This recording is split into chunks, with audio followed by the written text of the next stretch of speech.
He had the power and wealth of a king. He was a billionaire times over. He killed anyone who stood in his way of becoming the world's most powerful drug lord. Pablo was untouchable. He terrorized the nation of Colombia and made an enemy of the most powerful nation on earth. Drug money. He was the crown jewel. He is what we wanted. Pablo Escobar and his cocaine cartel became bigger than his own government. He was the Da Vinci of crime, the bandit of bandits. His empire was vast. He was invincible. He had it all. He had the wealth, the fame. Pablo Escobar became so big that Pablo needed to die.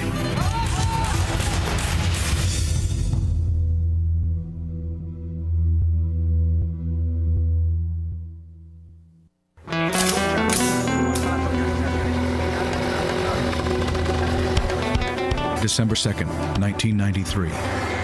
A team of heavily armed police officers converge on a two-story row house in the Los Olivos neighborhood of Medellin, Colombia. This moment is the culmination of the largest manhunt in history. The United States has devoted all of its intelligence and military assets to finding Pablo Escobar. Hundreds of millions of dollars. Its most elite troops and some of its most secret units. After all this time, all this money and effort and bloodshed, they finally found him. I never really knew that much about Pablo Escobar until I was working on my book, Black Hawk Down. And one day I was interviewing a fellow who was connected with Special Forces, and he had a picture on the wall of his office of a bloody, dead fat man on a rooftop, surrounded by all these grinning men with rifles. And I interrupted him and said, "Excuse me, you have to tell me what that is." And he said, "That, my friend, is Pablo Escobar. I keep that picture on my wall to remind me that no matter how rich you get in this life, you can still be too big for your britches." And what that suggested to me was that the United States military had been much more involved in hunting down Pablo Escobar and killing him than I had previously thought. Mark Bowden's bestseller, Killing Pablo, uncovered a vicious covert war underwritten by the U.S. government in one of the most violent countries on earth. Incinerated by nearly 40 years of bloody civil war, Colombians have long been brutalized by both Marxist guerrillas and the right-wing paramilitary death squads who oppose them. A subhuman conflict fueled by a multi-billion-dollar trade in cocaine.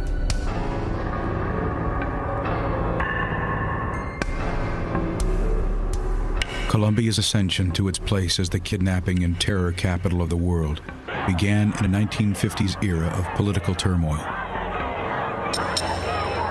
Colombians refer to that period simply as La Violencia, which means just the violence. There were hundreds of thousands of people killed, and for no real reason. There was no coherent structure to the conflict. It was just Colombia. Sparked by the revolutionary rhetoric of Che Guevara and Fidel Castro, bandits roamed the jungles and perfected the Colombian art of terror. The Colombians themselves have a joke that they tell about how God made their country so beautiful. Its tall Andes mountains, its tropical jungles, its beaches, its fertile soil, that he evened the score by populating their country with the most evil race of men.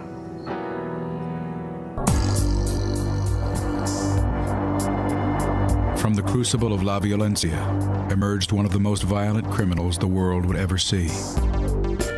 Pablo Escobar was born in 1949, right in the middle of this period of La Violencia, so his childhood was set in the context of this bloodletting. Escobar's criminal career starts modestly in the 1960s in his hometown Medellin as a small-time racketeer and marijuana dealer. Pablo was a dope smoker from a fairly early age. Colombia was known here in the United States for being a source of some of the strongest, most potent marijuana in the world.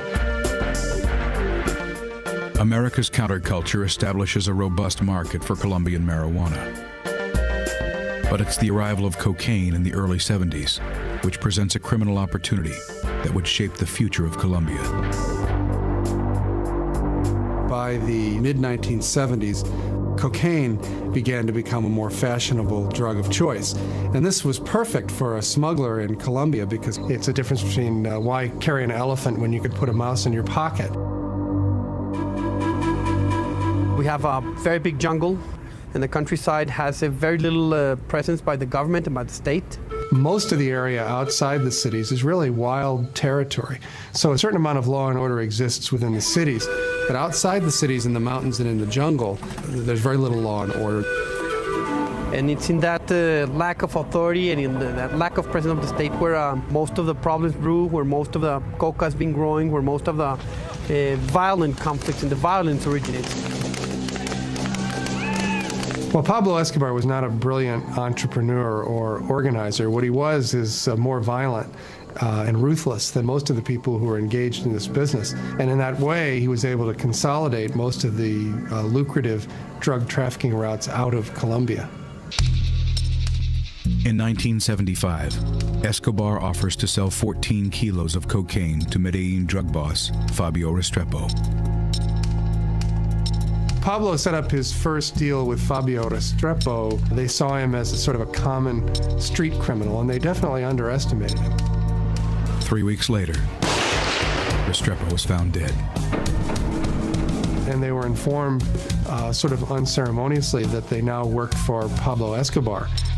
Pablo introduced a level of violence into the business that they were not used to, and so they were really in over their heads. Escobar expands his business by putting police and judges in his pocket. What Pablo learned about law enforcement from a young age in Medellin was that it could be bought. Those who were determined enough to come after him or honest enough to continue to pursue him and arrest him would be killed.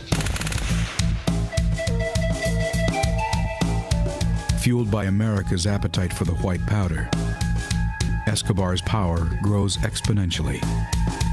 He became the king of cocaine, the titular head of the Medellin cartel. And the Medellin cartel had the reputation, well-deserved in my opinion, of being one of the most ruthless, violent, murderous criminal organizations in the world. The Colombian cartels were the one that introduced the drug to the U.S. and sold them in U.S. streets. So they had a huge business. Well, Pablo began making more money than certainly anyone in Colombia had ever seen before. He spent his money lavishly on anything that struck his fancy. He built an extravagant estate for himself in the middle Magdalena Valley, which he called Napolis. He had a zoo at his ranch. You're talking about Colombia. A guy had elephants, zebras, rhinoceroses. He imported exotic animals, had planes, helicopters. He was invincible.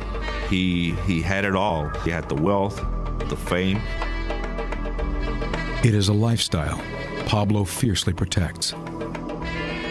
Colombia was a place where, certainly in the underworld, if you wanted to survive, you had to be more feared than your rivals. And so Pablo cultivated his reputation for violence. One of the stories that I was told is that at a dinner party at his house, his people caught someone stealing silverware from his kitchen.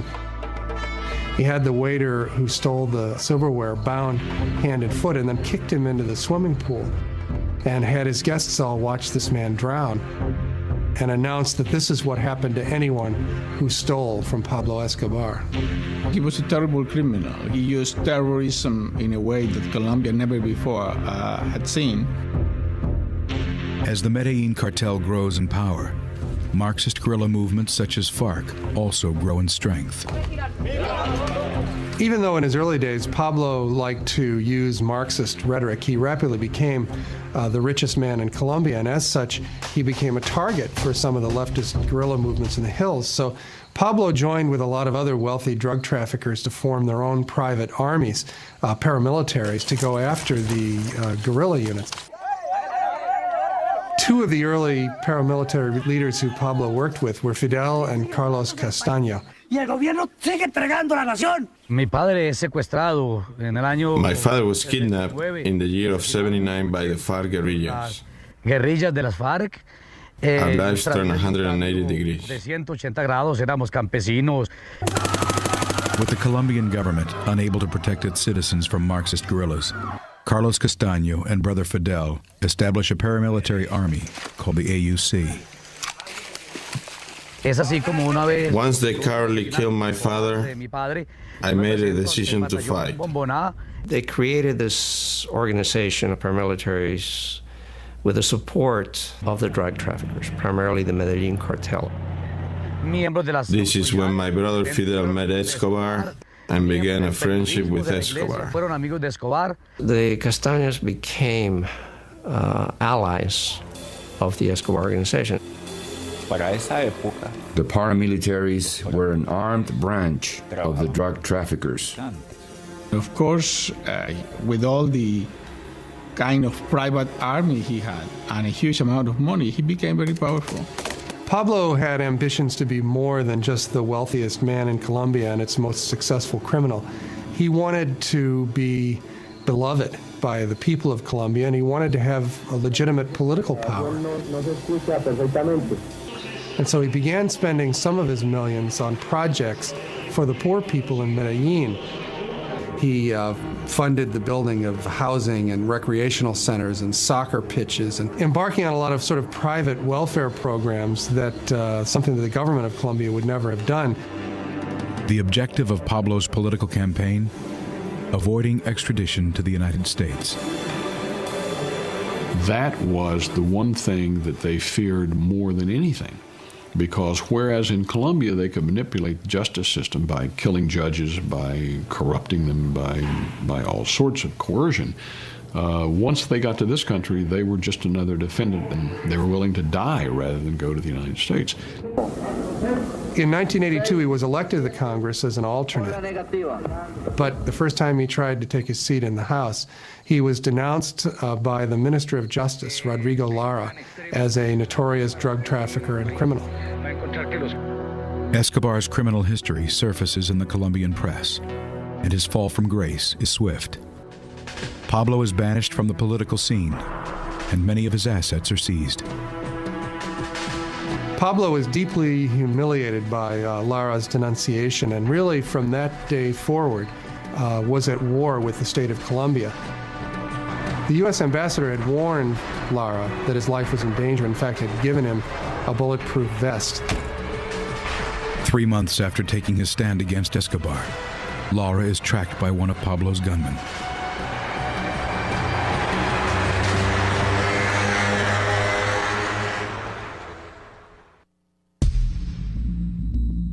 Justice Minister Rodrigo Lara is the first Colombian to take a stand against drug lord Pablo Escobar. April 30th, 1984. Lara is followed from his office by one of Escobar's hired guns.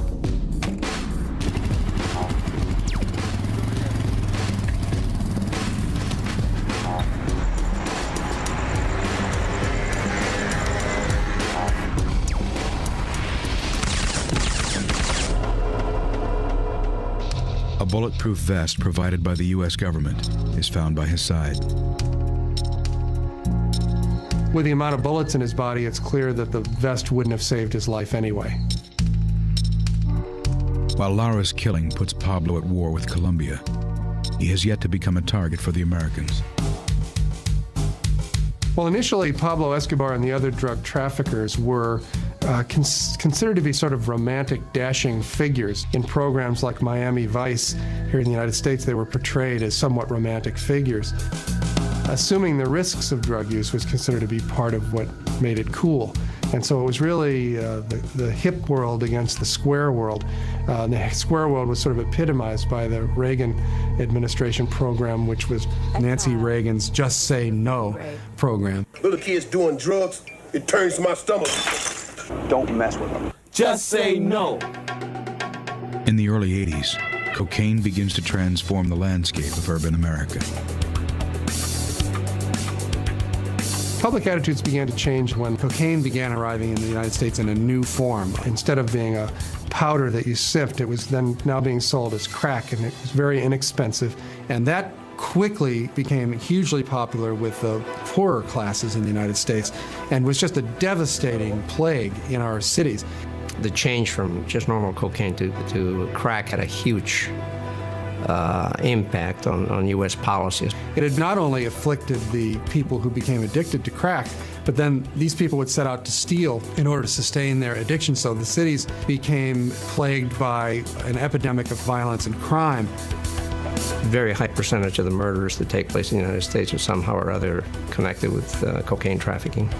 And suddenly, people like Pablo Escobar were not seen by everyone as such romantic, dashing figures and became much more perceived as violent criminals. We're striving for a world where April 1982. we can live happier. In answer to the growing crime rate in America, Reagan signs National Security Directive 221, declaring drug trafficking a threat to national security. Pablo became something much more than a law enforcement problem. He became a military target, a real threat to world civilization. As policy shifts in America, Escobar escalates his war against the government of Colombia. At the heart of Pablo's war against the government of Colombia was his fear of extradition. In Colombia, Pablo knew he could bribe or intimidate judges or juries or even prison executives. In the United States, he knew that he couldn't. He had a lot of judges who were against him killed. That was his fight, trying to show Colombia that he was tougher than Colombia. Pablo's policy in his war against the government was called plomo o plato, which means silver or lead. You can accept Pablo's bribe or you can accept his bullets. It was very easy to accept Pablo's bribes. They were generous and reliable. And also the alternative to accepting the bribe was that you and your family would be killed. So it became very difficult not to do what Pablo wanted you to do. Escobar was very invincible. In other words, nobody thought, they could ever take him down. So people were afraid to talk. They were afraid to go up against him because they know they would end up dead. Pablo was untouchable. He had contacts all over the government, and he had access to virtually anybody in Colombia. Under those circumstances, it took an extraordinary amount of integrity and courage to go after Pablo Escobar. Among the few who publicly oppose Escobar is General Miguel Maza. General Maza, who was the head of the DAS, which is the equivalent of the FBI in the United States, was probably the one person that was seriously going after Pablo. And Pablo twice tried to assassinate Maza with huge bombs. May 30th, 1989.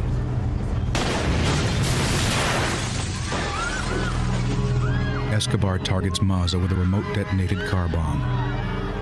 Maza's car was at the center of the blast. Its wheels were melted to the road, but he managed to kick the door open and step out unhurt. It killed many people. Fortunately, I was spared from death in that attempt. Pablo was trying to kill Maza, and Maza was trying to get Pablo Escobar. In his obsession to kill Maza, Escobar does not care who gets in the way. 500-kilogram bomb was placed in a bus which was driven in front of the headquarters building of the DAS, which was occupied by Maza, and was detonated. Hundreds of people were injured at that time, and about 70 people were actually killed. The carriage of the bus ended up on top of the 11th floor of the building. It is only by the grace of God that General Miguel Maza is here to tell you this story. Escobar wages war on the Colombian judicial system. Pablo paid a guerrilla group called M19 to invade the Palace of Justice and kidnap basically the entire Supreme Court of Colombia. The M19 went into the courthouse for the purpose of taking and destroying all the evidence against the drug traffickers. Most of the Supreme Court judges were killed. Records were destroyed. The government responded to the invasion of the Palace of Justice by invading it, which led to a bloodbath during which 11 of the country's 21 Supreme Court justices were killed. There was no institution that was safe from Pablo Escobar. The issue of extradition became a centerpiece of the 1989 presidential campaign. Louis Galan was the leading candidate for president.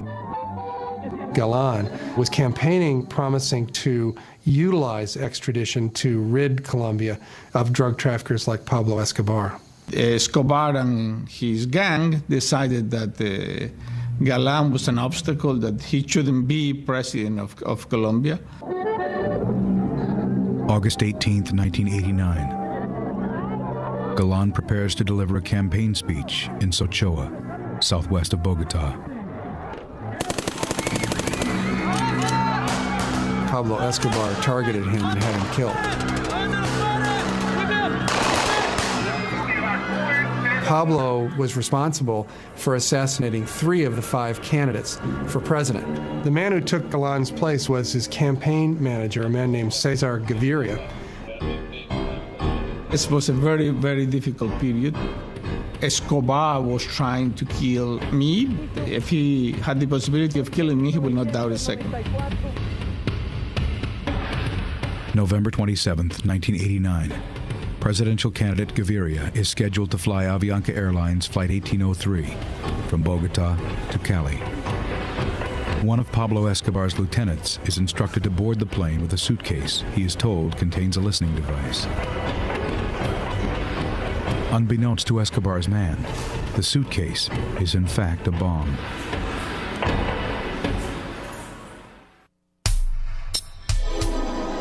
November 27th, 1989. In an attempt to assassinate Colombian presidential candidate Cesar Gaviria, cocaine boss Pablo Escobar tricks one of his own lieutenants into carrying what he believes is a listening device aboard the candidate's plane from Bogota to Cali.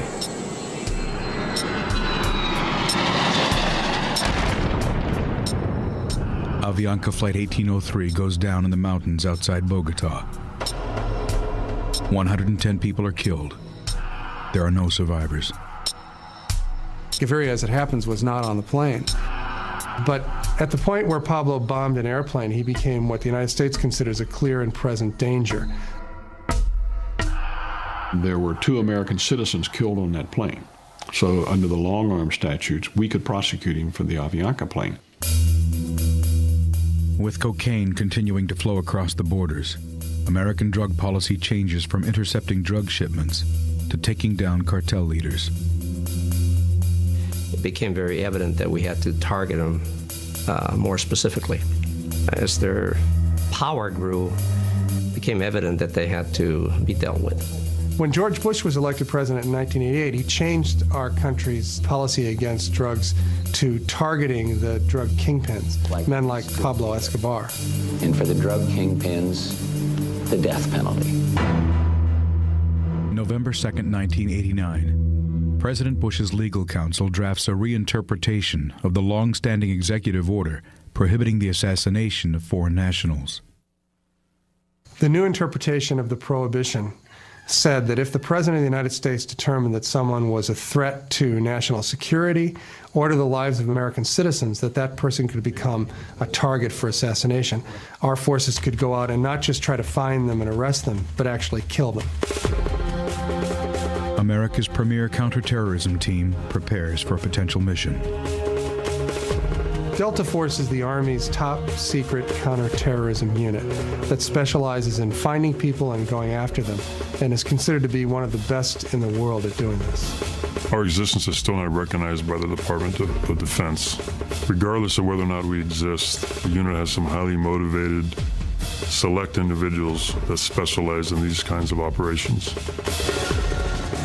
As Delta Force stands by, a new group of covert soldiers has already entered Colombia. The CIA had obviously always had a presence in Colombia, but after the Avianca airliner bombing, the Colombian government invited the United States to help them go after Pablo Escobar. The U.S. dispatches a secret surveillance unit, codenamed CentraSpike.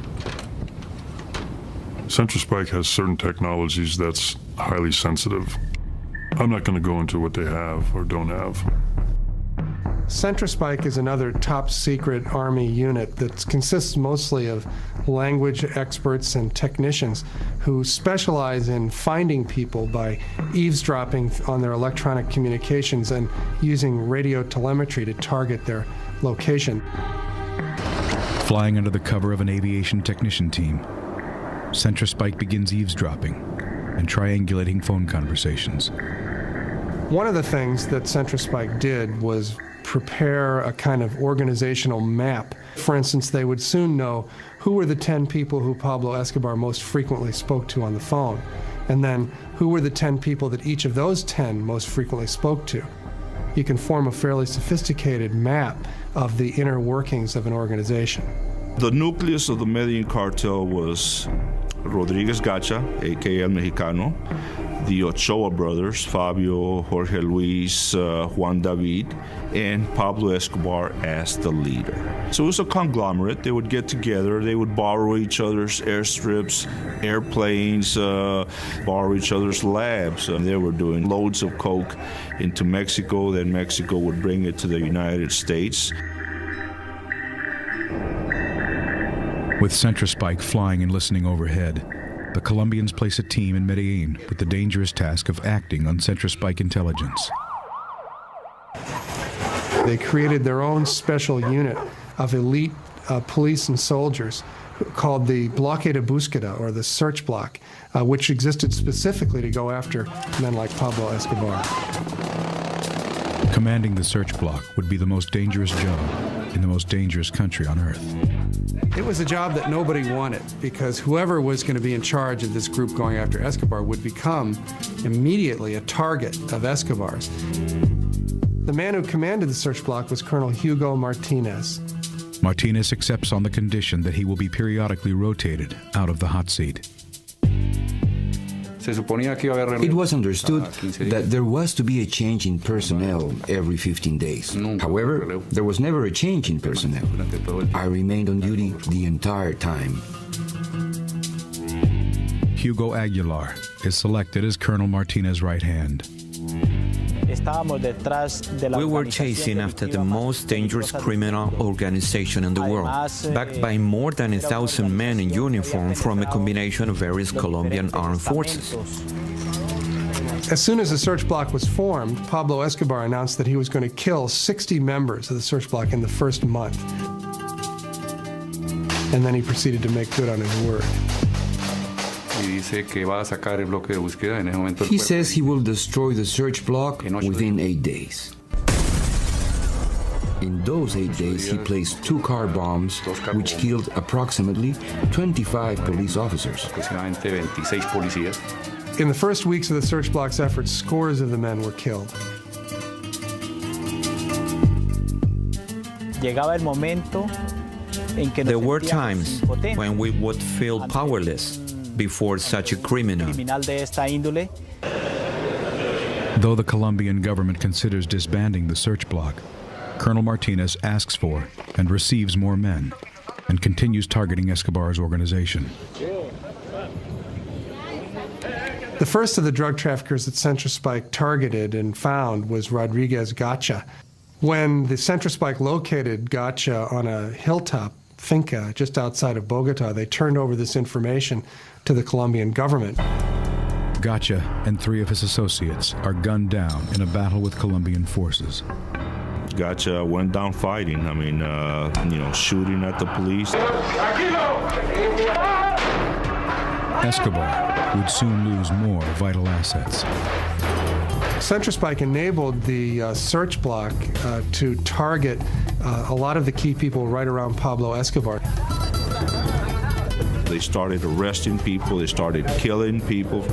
The Search Block began killing or arresting the top people around Pablo, including his longtime associate and his cousin, Gustavo.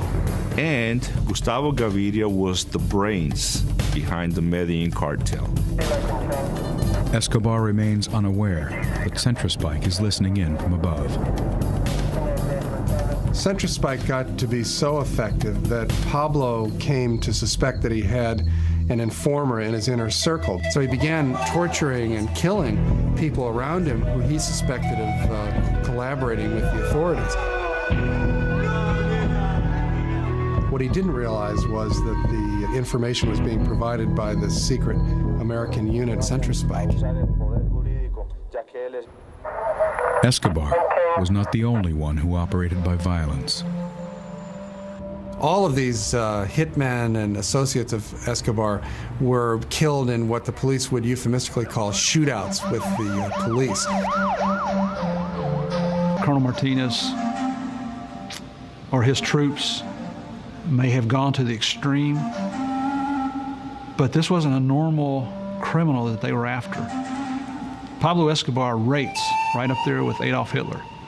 This is a man that's responsible for thousands and thousands of deaths of innocent people.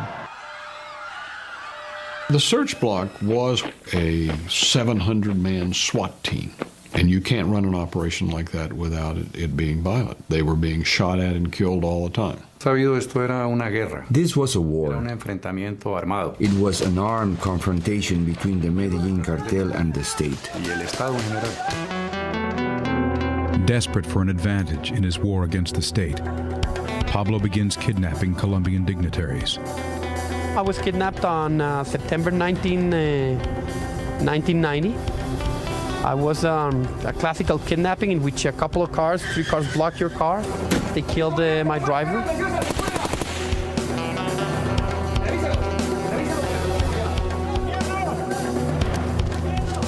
He was doing that to exert his power and show the Colombian government, the Colombian people, that he could get to anybody.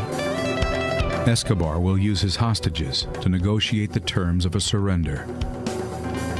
Escobar decided that what he needed was a comfortable, secure base of operations where he and his associates could live, be protected from their enemies, from members of the Cali cartel, from the Colombian search block and the Colombian National Police, from the United States. In case he was captured, he would use us as bargaining chips. As Escobar negotiates with the Colombian government, the hostages remain in the hands of his sicarios. I was kept in a very small room. I was chained to a bed, 4 guards. It's an experience in which you survive by the second. When you're in the hands of Pablo Escobar, you don't know what's going to happen. You know, you can be dead the next second. So I didn't have any illusions of surviving. I thought I was going to die. January 24th, 1991. Pablo executes one of his hostages. Days later, another is killed in a rescue attempt. That was the toughest point. I cried a lot. I got used to knowing that maybe the next day would be my last day. At this point, Pablo is literally running from hideout to hideout, knowing that if Colonel Martinez catches up to him, he's going to be killed, but at the same time not wanting to surrender until the terms had been worked out to his satisfaction.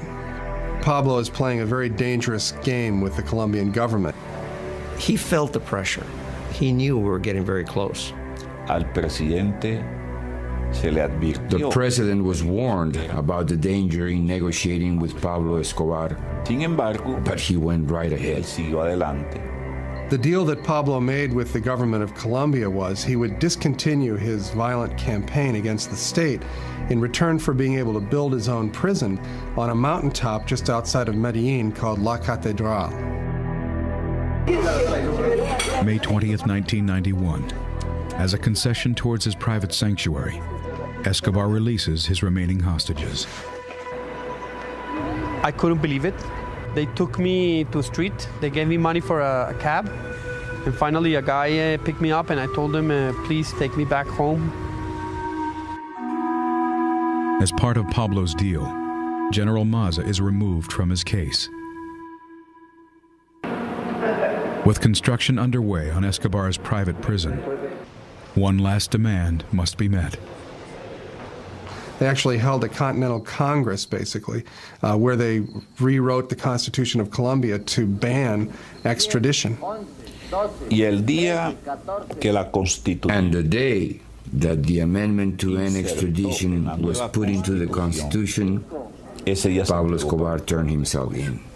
He held a press conference on the mountaintop outside the prison and graciously announced that he decided to end his war against Colombia. He sent this message: "Tell President Gaviria I will not let him down."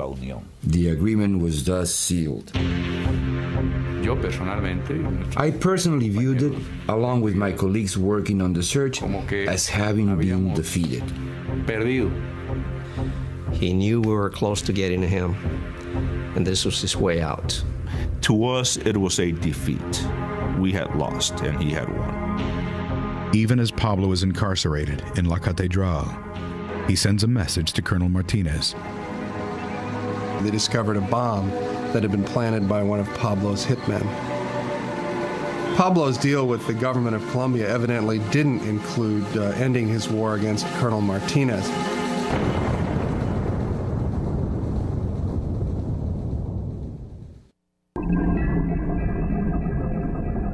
(1992). With Colombian cocaine boss Pablo Escobar serving time in his own prison at La Catedral, no one in Colombia is breathing easy.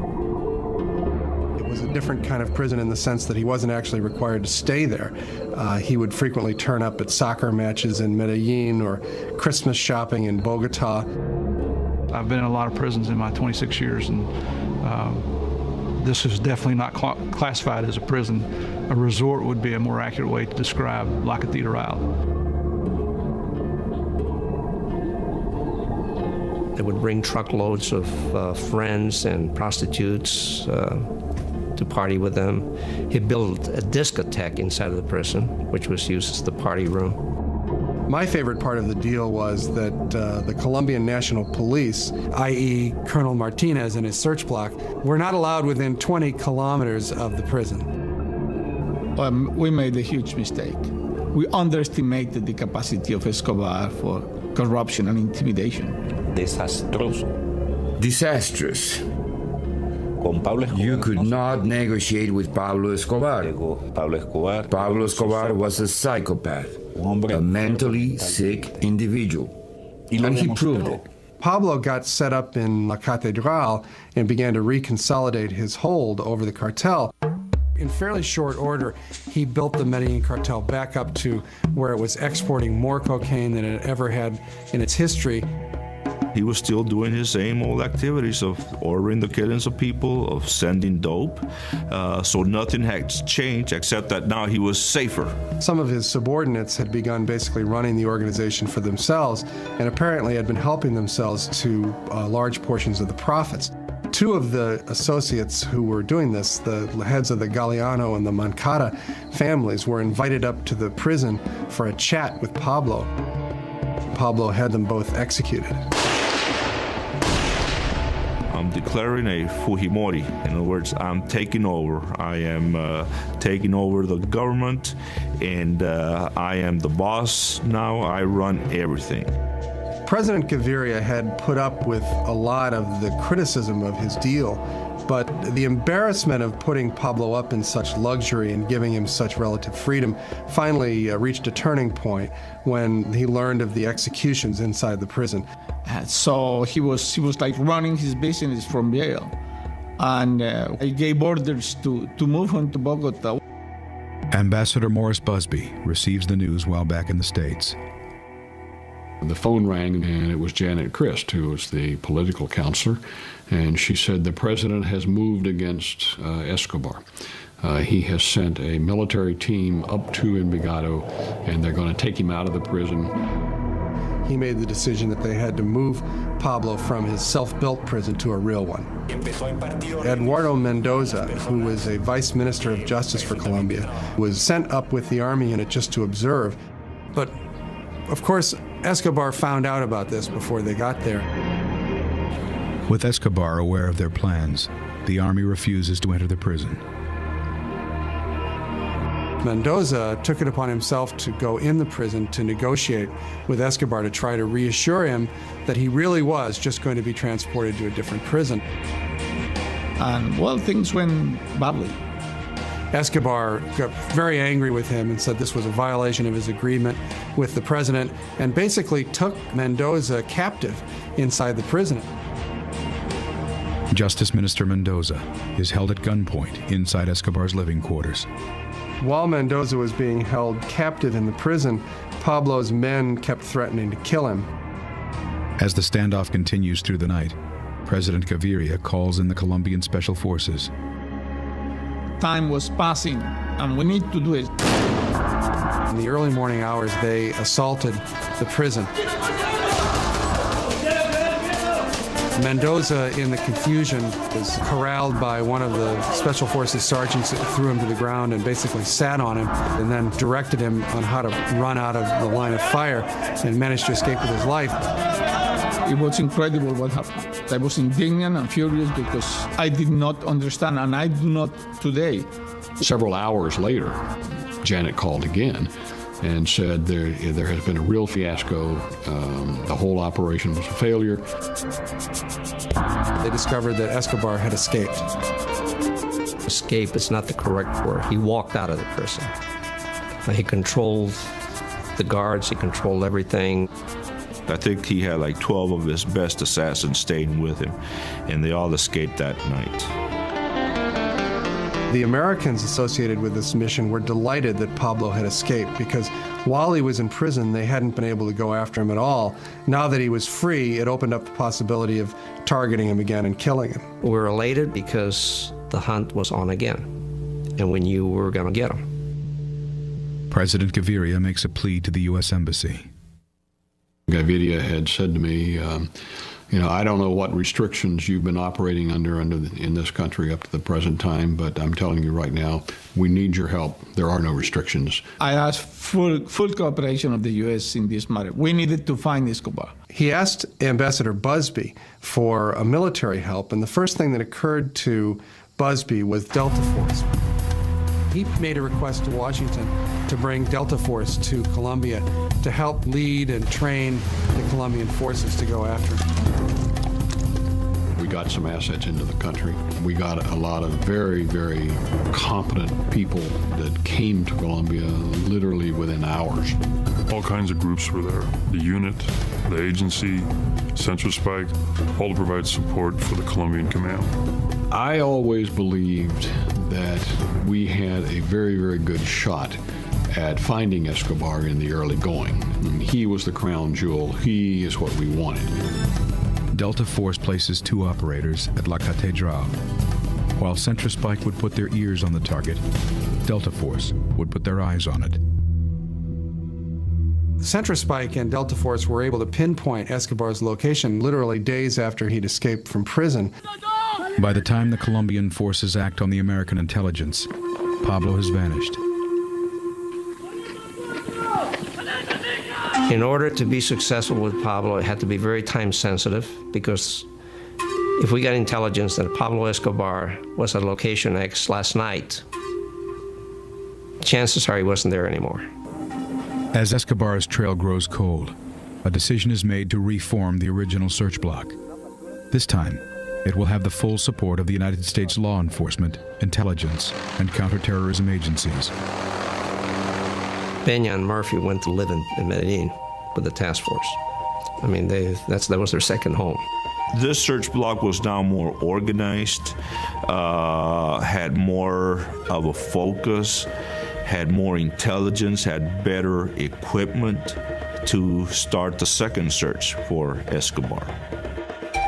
With corruption and fear permeating the Colombian forces, there is one clear choice for commander of the new search block.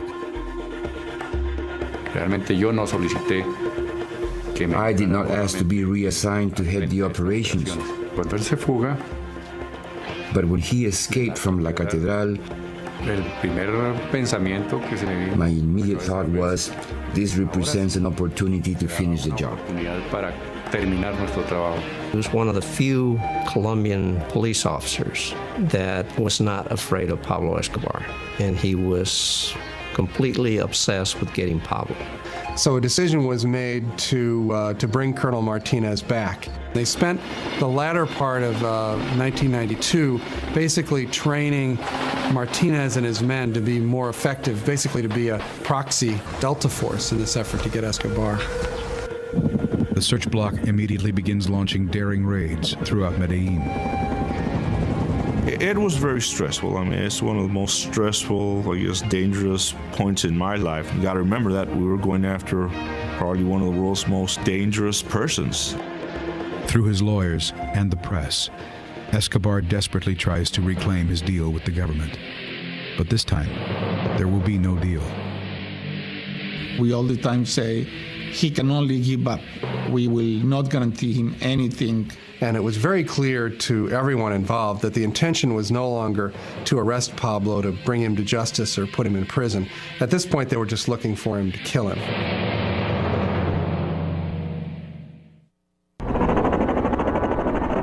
(1992). Despite the full cooperation of the American forces in the hunt for Pablo Escobar, the drug boss remains at large and protected by his powerful Medellin cartel.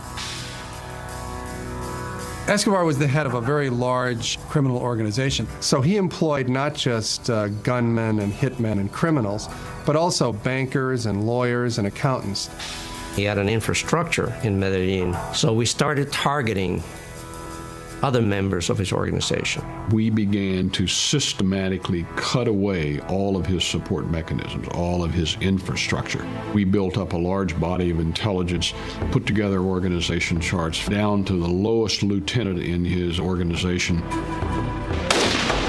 Escobar responds by putting a price tag on the head of Medellin police officers. He was killing regular police officers, nothing to do with the search block, just a regular police officer on the beat. Every day there were funerals for policemen that were killed the night before. Pablo was able always to stay one step ahead of the search block because he had a lot of friends and informants, both in the community and also within the search block itself. There was a lot of information that was being intercepted, which suggested a lot of people on the take. If you didn't take the money, he would shoot you. Plata or plomo. You want a bullet or you want some money. We knew that we could be infiltrated. The Medellin cartel members were constantly looking for someone they could bribe monetarily. It became apparent to the Americans and to the Colombians searching for Escobar that the tactics they were using were never going to be successful. In the days after Escobar's escape from his private prison in July of 1992, the DEA had toured the site in search of any intelligence that they could possibly use against the drug lord. We went through the prison where he had lived, found great intelligence, just great information. One of the things that they noticed about Escobar as they examined his living quarters and his memorabilia was how much his life revolved around his family and his children. I was always of the opinion that we should watch his family, track his family, because he had the reputation of being an absolutely ruthless, murderous man, but the man who really had great regard for his family, for his wife and his two children. Ambassador Busby shared his thoughts with the Colombian authorities. I talked to the Colombians about that and said, I think this will make him uneasy and perhaps have him stick his head up and we'll be able to see him. January 30th, 1993.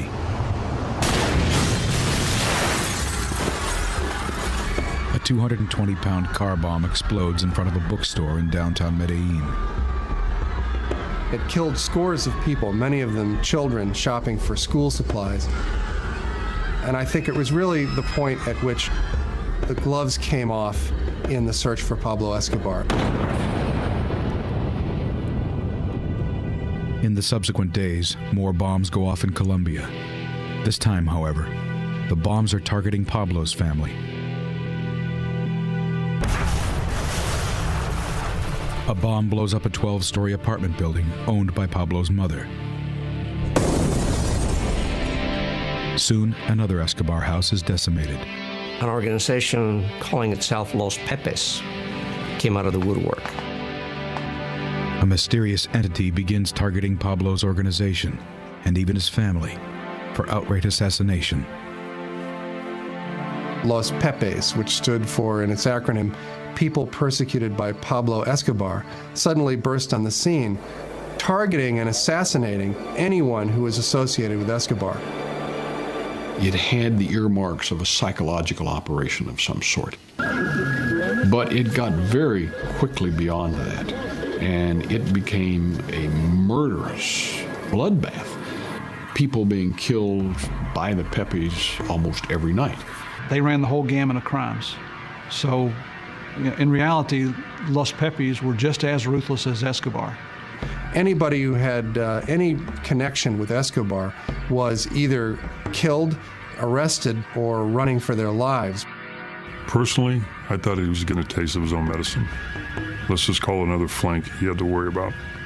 The police, never did stuff like this. I mean, he was always worried about the police, but now you have Los Pepes playing outside the rules. They started to play dirty just like Escobar.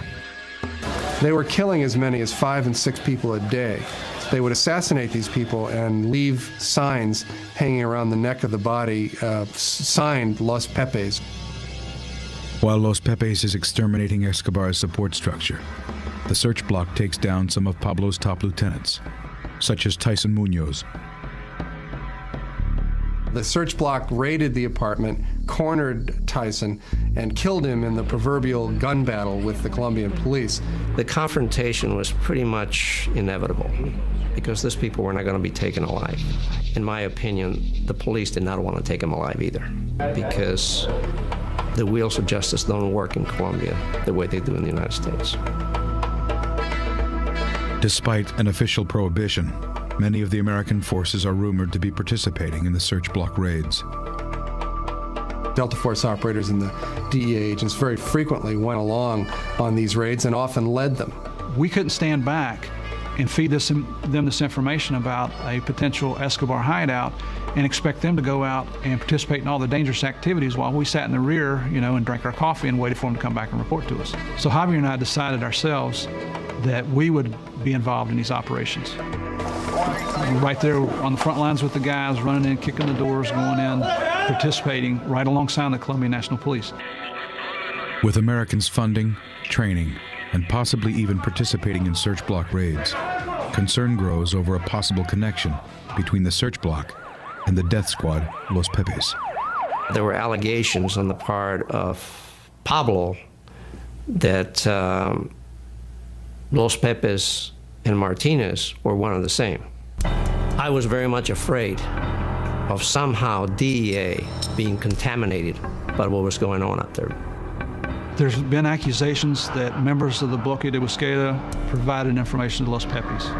Did I ever see that? No. Did I ever see any indication that that happened? No. Could it happen? Sure, it could happen. There's 600 guys in that operation. It's still something of a mystery who Los Pepes were, and that's obvious because the Los Pepes were basically murdering people.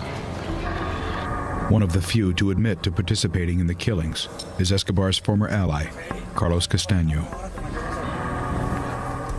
Los Pepes is una organización. Los Pepes is an organization that arose supported by the auto defenses. Yes, particularly by my brother Fidel Castaño, but it was bigger. Carlos Castaño and his brother Fidel were some of the original paramilitary units created to fight against the guerrillas. When Escobar began executing members of his own organization inside his private prison, La Catedral, the survivors began to secretly ally themselves with Pablo's paramilitaries against the drug lord.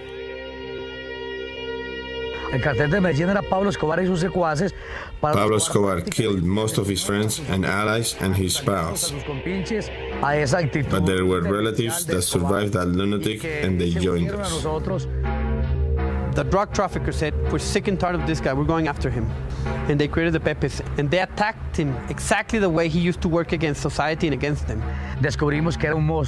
We realized that he was a monster that we had to fight against no matter what. So when they turned against him, they knew the inner workings of his organization. They knew who the people were, where the money was. Los Pepes reportedly received support from Pablo's chief business rival, the Cali cartel.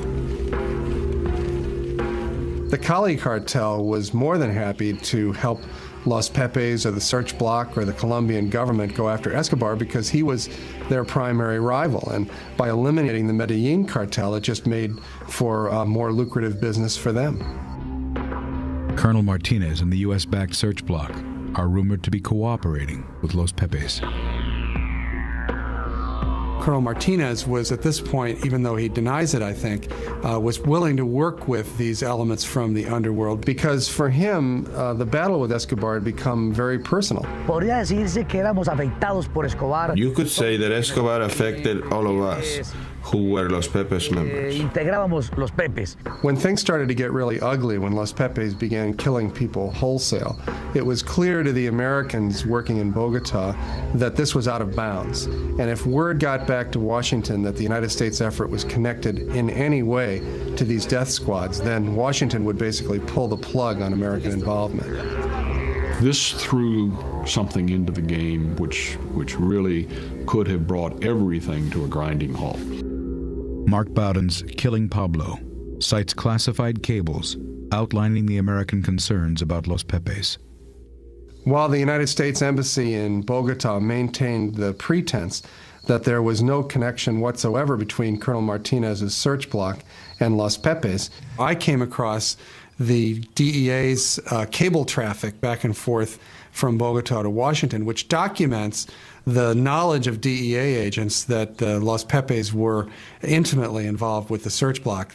Ambassador Busby himself wrote a rather lengthy cable to Washington where he details the fact that their own intelligence showed that there was a connection between Los Pepes and the Search Bloc.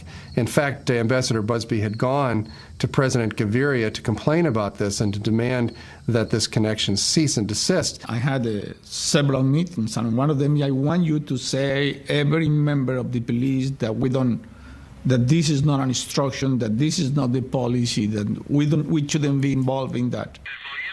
Days after Gaviria's orders to the police, Los Pepes issue a press communique announcing they are officially disbanding. And in effect, for a period of time, Los Pepes did cease and desist. So it was obvious that they understood that there was a connection between the police and Los Pepes. Though officials moved to distance themselves from the vigilante group, Los Pepes continued their bloody campaign. Los Pepes were the first tactic employed against Escobar that was immediately effective. In short order, everybody associated with Escobar, his family members, his lawyers, his bankers, his accountants, were either running for their lives or dead or under arrest. And very quickly, Pablo began to find that his protective shell was disintegrating. We confronted Escobar's terrorists. There were a lot of killings during this confrontation. We could see that the impact that they were having was incredible because they were playing without any rules. Officially, the United States was not involved in the efforts of Los Pepes at all. But if you look at what they were doing in Colombia at the time, it's clear that they were working hand in hand with Los Pepes, whether they intended to or not. It was very evident that they were having tremendous success in dismantling the Medellin organization. And obviously, we were trying to do the same thing. There was a strategy, wide, perfect, outlined by the United States, by these agencies, in which tacitly each one did what each one had to do. By February of '93, Los Pepes have killed dozens of Escobar's associates and members of his extended family. So Pablo is now terrified that Los Pepes are going to kill his wife and children. I got a phone call, almost a frantic phone call from the Minister of Defense, who said Escobar's wife and children and an entourage of 12 or 14 people are at the Rio Negro airport, and they have visas to go to the United States, and they're going to leave the country. If he succeeded in getting his family out of the country, there would be no inhibitions on him, and there was no telling what he might do. The Escobar family and their bodyguards are met at Rio Negro Airport by U.S. DEA agents. They were stopped at the airport in Bogota and stripped of their visas. Who's going to tell me to give Escobar's family's visas back? Nobody. So they're effectively keeping the bait being the family, in position in the country, while Los Pepes apply the pressure against Escobar. Pablo's response to the Americans' block would be swift and deadly.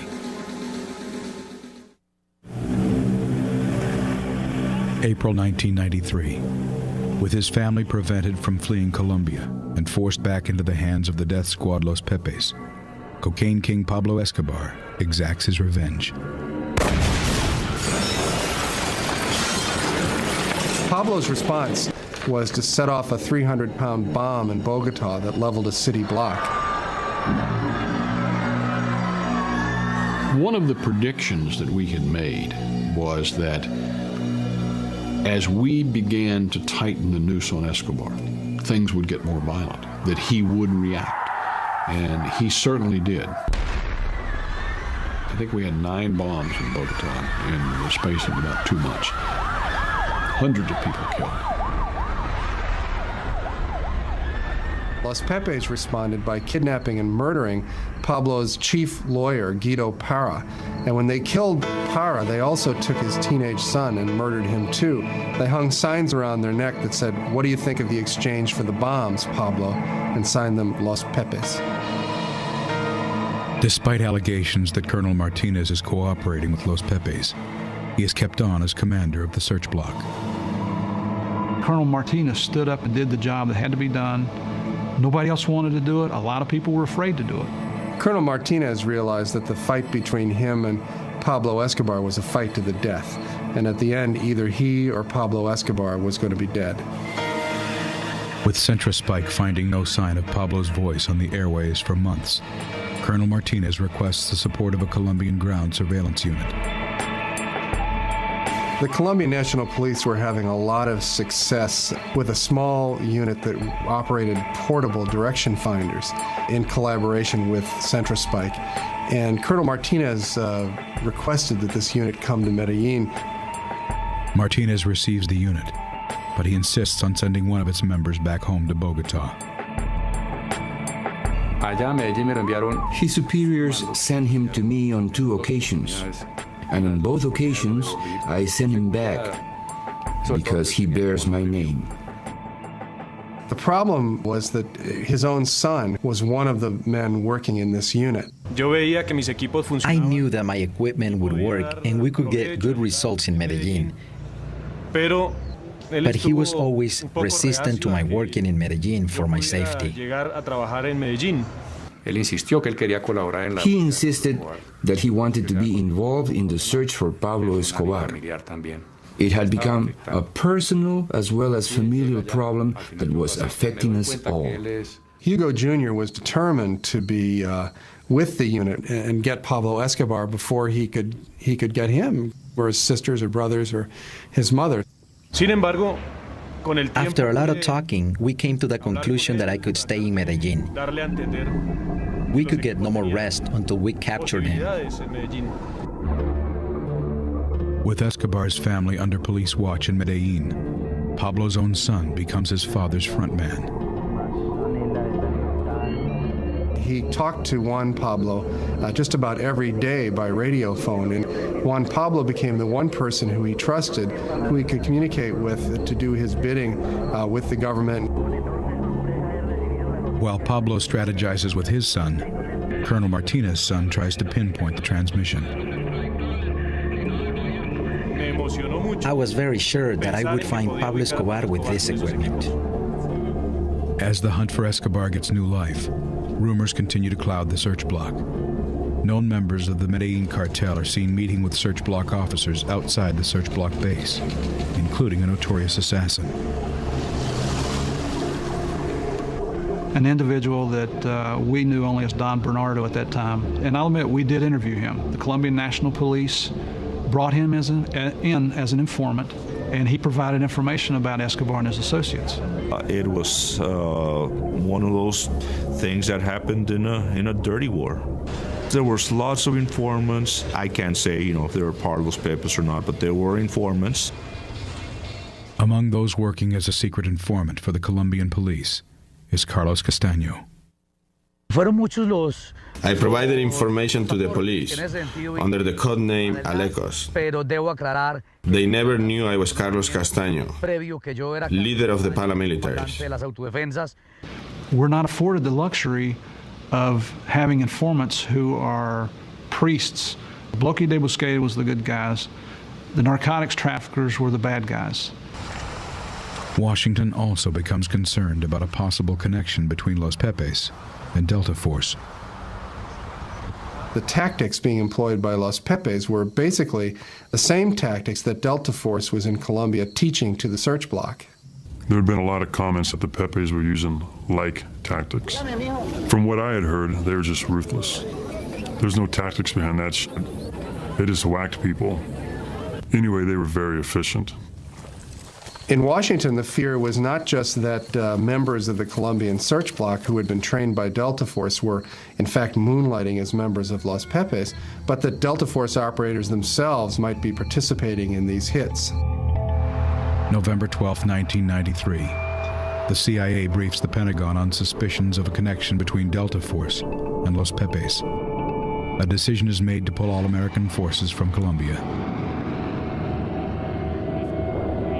I did get word that we were going to be told that our military units were going to be pulled out, and I certainly didn't want that to happen. Ambassador Busby was then able to go to work with his connections in the White House to countermand the Joint Chiefs order to remove the people from Colombia, and they stayed. As Busby buys the search block precious time, surveillance teams continue to crisscross Medellin. In late November of 1993, the search block, with the help of CentraSpike, was able to pinpoint Pablo's location to a hilltop finca outside Medellin. Intelligence had been received that indicated that Escobar was hiding in a small house located on the side of a mountain out in rural areas. When the assault forces hit the house, they burst in and Pablo wasn't there. In fact, Pablo had been talking on the radio, but he would walk up into the woods a short distance from the house so that he'd have a better line of sight communications with his son Juan Pablo in Medellin. So when the search block descended on the farmhouse, Pablo was actually up in the woods. The search block examined the farmhouse where Pablo had been staying, and it was apparent to them that the drug kingpin was living under increasingly strained circumstances. Virtually his entire organization, the Medellin cartel, was totally destroyed.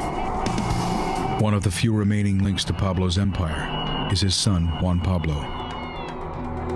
The Escobar family was staying in an apartment in Medellin, and Los Pepes were sort of picking off people who worked for the family. So they were pretty terrified. Pablo is really desperate. His family is literally in the hands of his enemies. We always had his family under watch 24 hours a day, so he could never touch our families, because if he does, his family would also perish. He was always worried about his family's security, because that is where the Pepes concentrated their attack efforts, his family. November 27, 1993. Scheming with his son Juan Pablo, Escobar makes a secret arrangement to evacuate his family to Germany. And word of this, of course, gets back to the embassy, because CentraSpike is listening to all of Pablo's communications. We learned that they were traveling on a Lufthansa flight from Bogota to Germany. So the United States government goes to work with the Colombian government to assure that the German authorities will not allow the Escobar families into that country. Escobar's family is refused entry into Germany and flown directly back to Colombia. They put them up in Hotel Tequendama, which is a large hotel complex in Bogota that's actually owned by the Colombian National Police. And so while publicly they claimed to be protecting Pablo's family, the way that Pablo saw it was that his family had now fallen into the hands of the very people who were likely to kill them. Sure enough, it wasn't a day before Escobar called. When he made the first phone call, I thought, okay, he's finished. Once again, their efforts to get out of that country had been stopped. That's when he started making mistakes. When Pablo Escobar begins to make phone calls to the Hotel Tequendama, we placed everybody in a state of alert. They called the presidential palace in an effort to speak to President Gaviria, threatening to wage all-out war against the state unless they released his family and allowed them to leave Colombia to a safe haven. He started calling everybody. And that's where he made the mistake of staying in one place too long. And at this critical moment, the government of Colombia announces that they're going to remove the protective detail from around the Escobar family. I mean, it was not fair to have so many Colombians at risk, and at the same time having this man with nothing to lose. At this point, just to ratchet up the pressure on Escobar, Los Pepes made a public announcement that they were going to resume their murderous campaign against him. We were closing in on Escobar. We made him get to a point where he had to abandon his bodyguards and he was reduced to hide out almost alone. With the exception of Pablo's family, every resident of the hotel has fled for fear of being caught in the crossfire between Pablo Escobar, the search block, and the Pepe's death squad. The fear is so palpable that little Manuela, who was then 8 years old, was overheard walking the halls of the empty hotel, singing a little Christmas carol to herself that she'd changed the words to, and the words that she was singing were, "Los Pepes are going to kill my father, my mother, and me."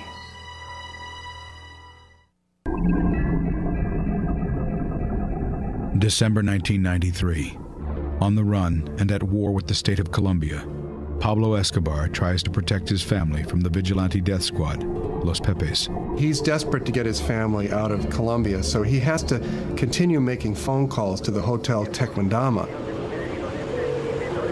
While Pablo is on the phone talking, Centrospike is listening in, and they fix his location to a neighborhood in Medellin called Los Olivos. Colonel Martinez positioned a lot of his men in parking lots in that neighborhood so they would be poised and ready to move the next time Pablo came up on the radio. Hugo Martinez Jr. and the rest of the search block wait for another Escobar phone call. Every time Pablo got on the radio telephone with his son, Hugo Jr. would be cruising the streets in his telemetry van trying to zero in on the precise location of the phone call. My father was very clear, saying that the operations cannot go on if Pablo was not talking. Desperate for a way out, Pablo turns to his son, Juan Pablo. Pablo woke up in the morning of December 2nd, the day after his 44th birthday, and had spaghetti for breakfast, and then immediately got on the phone with his son, Juan Pablo. Escobar agrees to answer a phone interview through his son. He instructs his son to accept a list of questions from journalists with the intention of giving interviews that will play on the heartstrings of the Colombian public. The fact that the government is using his wife and children as bait. Juan Pablo asked his father for some coaching on how to answer the questions. He also warned Pablo that there were a lot of questions, so this conversation might take a long time. He tells Juan Pablo that they'll get back on the phone a few hours later. This, of course, gave the tip-off then to Colonel Martinez and his men that they could be waiting and in position for the phone call that was going to happen later in the day. Indeed, he called again. We were already located in a house near the zone from where he first called. Hugo immediately started tracking the signal, and the search block followed him out into the city. He's looking at a little monitor that has a line stretched across it, and the line either contracts or expands, depending on whether he's getting closer or getting further away. And initially, he locates it in a building where he thinks Pablo must be speaking. And the search block launches a raid on this building. But immediately upon launching the raid, Hugo Jr. realizes that he's made a mistake.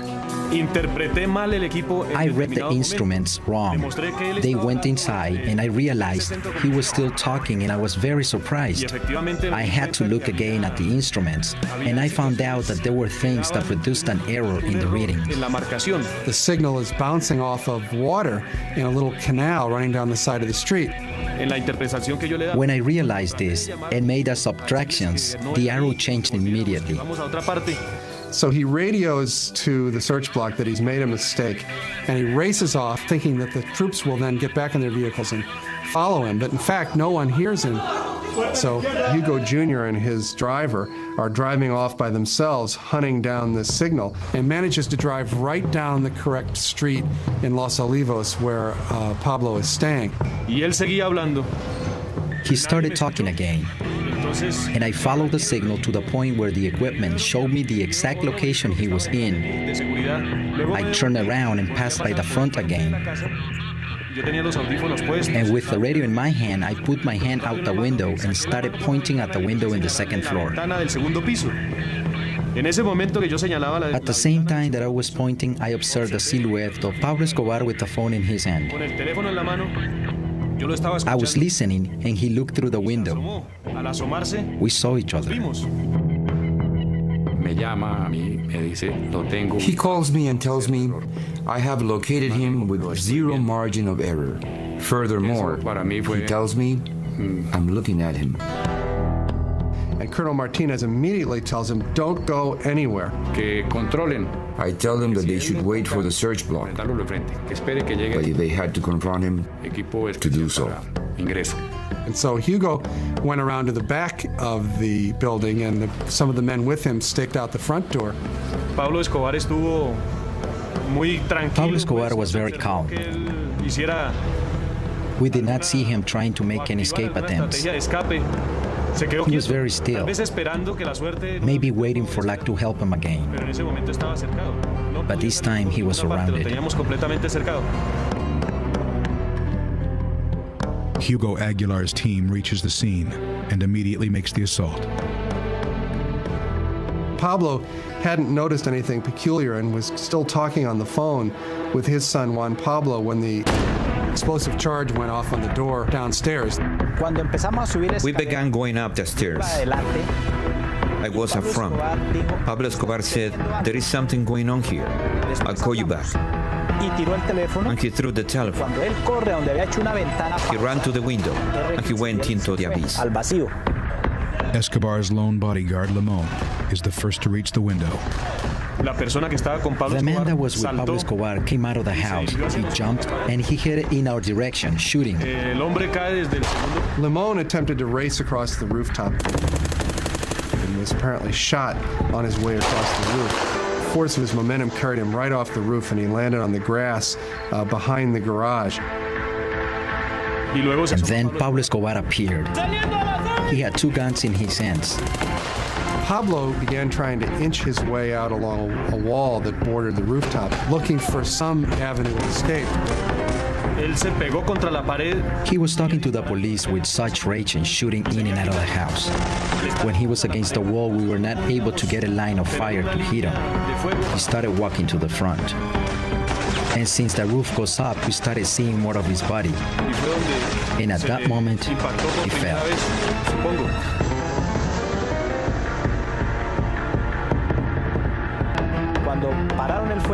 When the firing stopped, I looked and I saw him lying on the roof. I took the radio and said, "Viva Colombia, Pablo Escobar is dead." The world's most powerful criminal was dead. But just how Pablo Escobar died would remain clouded in mystery.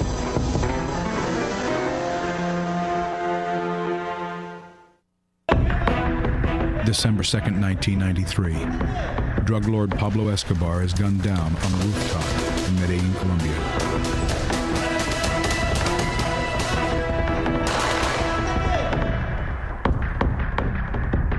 Javier, they just killed Escobar. Like, what?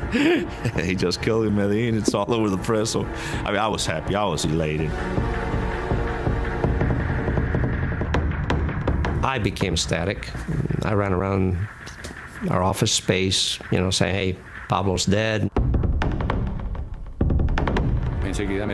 Immediately, I traveled to the location with DEA agent Steve Murphy.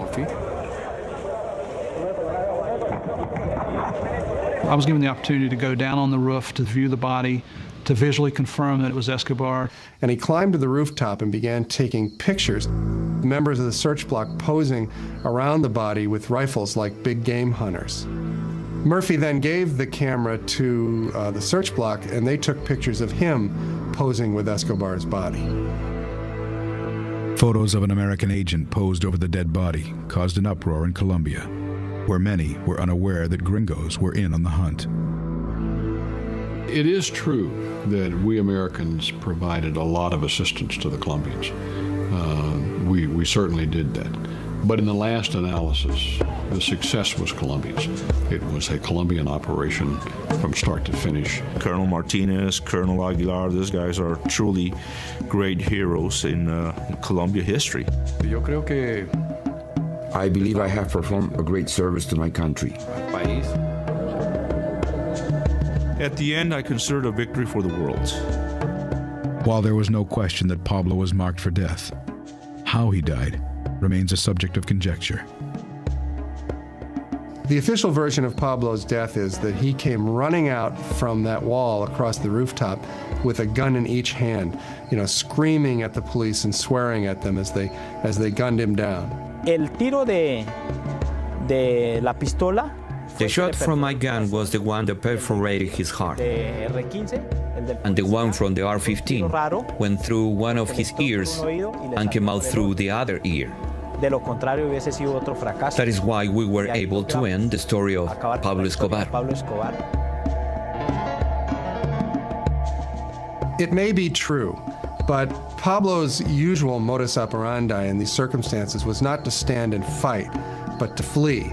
And so it seems more likely to me that Pablo, hearing the door being broken down in his house, would have tried to jump out the back window and run away. What makes sense to me is that Pablo was trying to run away across the rooftop when he was hit. He was shot 3 times. One of the bullets hit him in the leg, one of them hit him in the torso, and the third went right in his right ear. It's definite that the bullet that went in his right ear killed him. What makes more sense to me is that the bullets that hit his leg and his torso would have knocked him down, certainly, and that the final shot that killed him was most likely administered by somebody standing right over top of him. I would not put it past a cop going up there and just say, hey, we're going to make sure this guy's dead. I think he was shot up close. They wanted to make sure he was dead. Whoever it was knew he wasn't to be taken alive. There have been a lot of accusations that there was a coup de grace shot after Escobar was down. I saw no indications of that. It's always possible that someone made a great shot like that from a distance, but the Colombian National Police had tremendous incentive to kill Pablo Escobar. Nobody wanted to see him arrested again.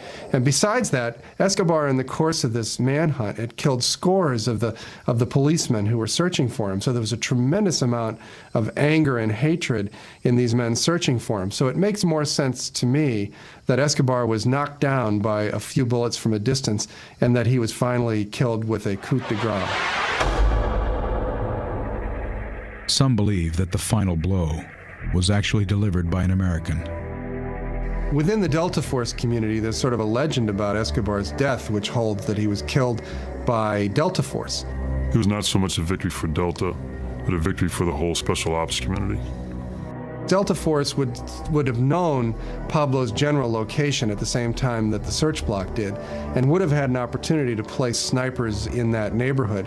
When Pablo came running out on the rooftop, given the marksmanship of a Delta sniper, it's not beyond the possible that an American from a distance put that bullet in Escobar's right ear.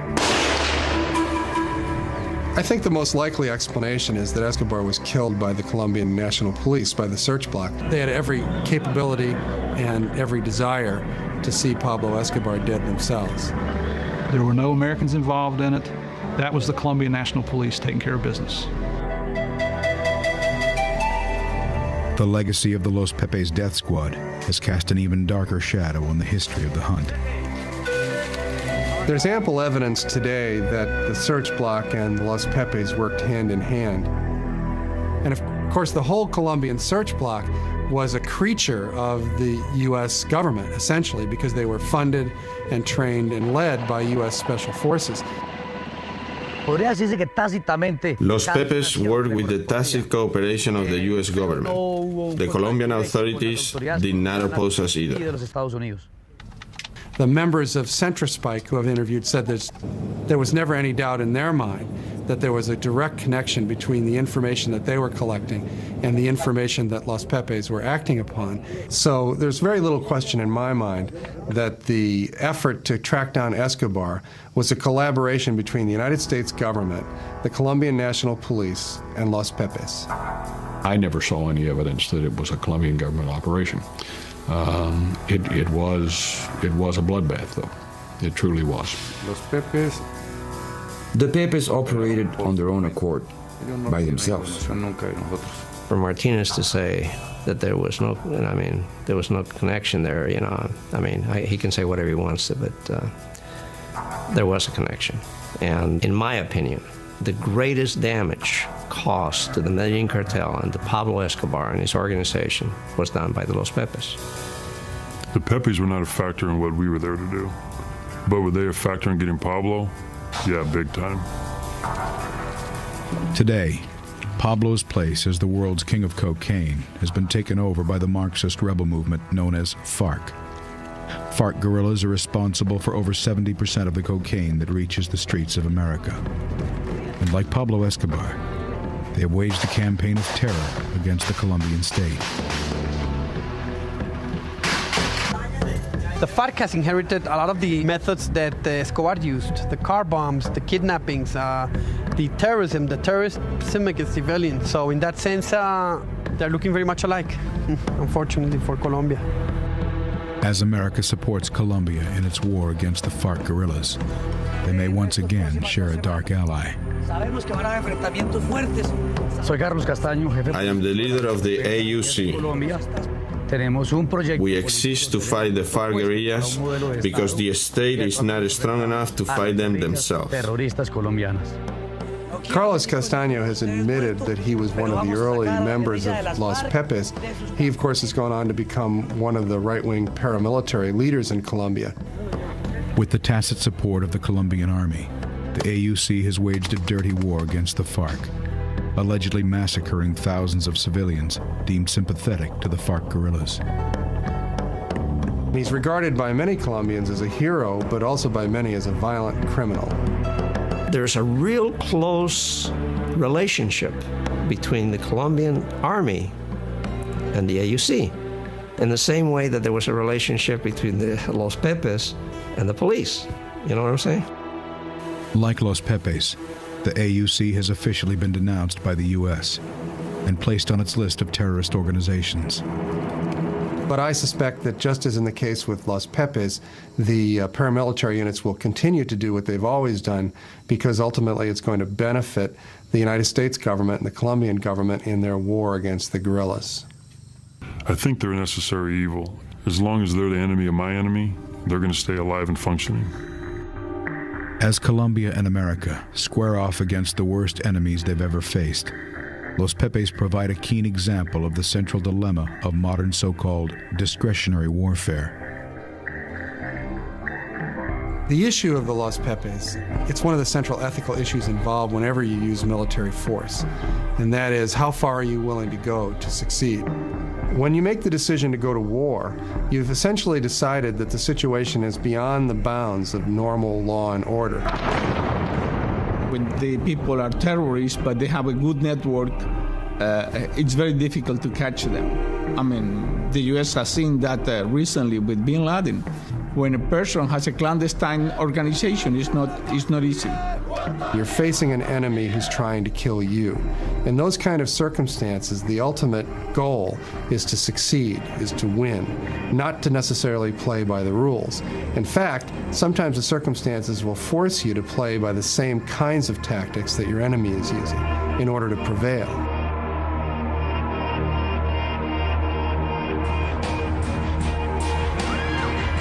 While most Colombians have lived with it for their entire lives, most Americans have only recently known the reality of terror. I think that Americans have to steel themselves to the reality of war, that if you're going to war, you have to face up to the ugly facts about what war is.